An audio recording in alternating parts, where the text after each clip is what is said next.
அனைவருக்கும் நாங்கள் மீண்டும் ஒரு முறை இங்கே நயினை நாகபூசணி அம்மனுடைய ஆலயத்திலே நமது இலங்கை பார்வையற்றோருக்கான அறக்கட்டளை நிலையமானது வைக்கப்பட்டிருந்த நிதிப்பொழி அதாவது உண்டியல் வந்து அகற்றப்பட்டிருக்கு. அது சம்பந்தமான விடயங்களை இந்த உண்டியலுக்கு பொறுப்பானவர்களை கேட்க வந்திருக்கிறோம். வணக்கம். நீங்கள் என்ன இதை வச்சு இந்த உண்டியல் அகற்றிருக்கிறீங்களா? என்ன காரணம்? எங்களுடைய பார்வையற்றோருக்கு சேவை செய்கின்ற ஒரு சங்கமானது கோரிக்கைக்கு நாங்கள் இந்த இந்தியவை அகற்றியிருக்கின்றோம். இவர்களுக்கு பாதிப்பாக இருப்பதனால் அதை அவர்களின் தயவான வேண்டுகோளுக்காக நாங்கள் அதை செய்திருக்கிறோம்.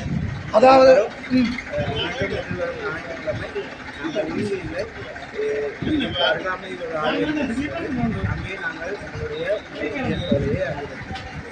அதாவது பார்த்தீங்கன்னு சொன்னால் பார்வையற்றவர்களுக்கு சேவை செய்கின்ற இலங்கை பார்வையற்றோர் அறக்கட்டளை நிலையம் போன்று கண் பார்வை இழந்தவர்களுக்காக சேவை செய்கின்ற ஒரு சங்கமானது இவர்களுக்கு விடுத்த வேண்டுகோளுக்கு நாங்கள் நீங்களும் இதில் உண்டியல் வச்சிருக்கிறீங்க, நாங்களும் அங்கே வச்சிருக்கிறோம். அதனால் எங்களுக்கு கஷ்டம் என்ற ரீதியில் இவையில் வந்து இலங்கை பார்வையற்றோர் அறக்கட்டளை நிலையமானது இந்த உண்டியலை வந்து அகற்றிருக்கு.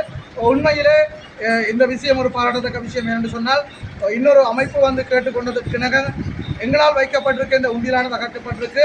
நாங்கள் உண்மையிலே விட்டுக் கொடுப்புடன் செயற்பட வேண்டும்.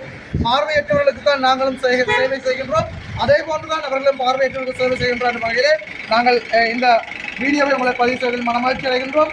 நீங்கள் இதே எங்களுக்கு போடாத நிதிகளை நிச்சயமாக அவர்கள் அங்கே ஆலயத்துக்குள்ளே உண்டியல் வைத்திருக்கிறார்கள், அவர்களுக்கு அந்த நிதிகளை சேருங்கள் என்றால் கண் பார்வையற்றவர்களுக்கு அந்த நிதி போய் சேரும் என்ற வகையிலே உங்களிடமிருந்து விடைபெறுகின்றோம். இந்த யூடியூப் சேனலை புதிதாக பார்வையிடுவதாக இருந்தால் சப்ஸ்கிரைப் செய்து எங்களுக்கு ஆதரவு வழங்குங்கள். என்றால் கண் பார்வையற்றவர்கள் மத்தியிலே முதலாவது யூடியூப் சேனலாக ஃபவுண்டேஷன் ஃபார் த பிளைண்ட் என்ற யூடியூப் இயங்குகின்றது.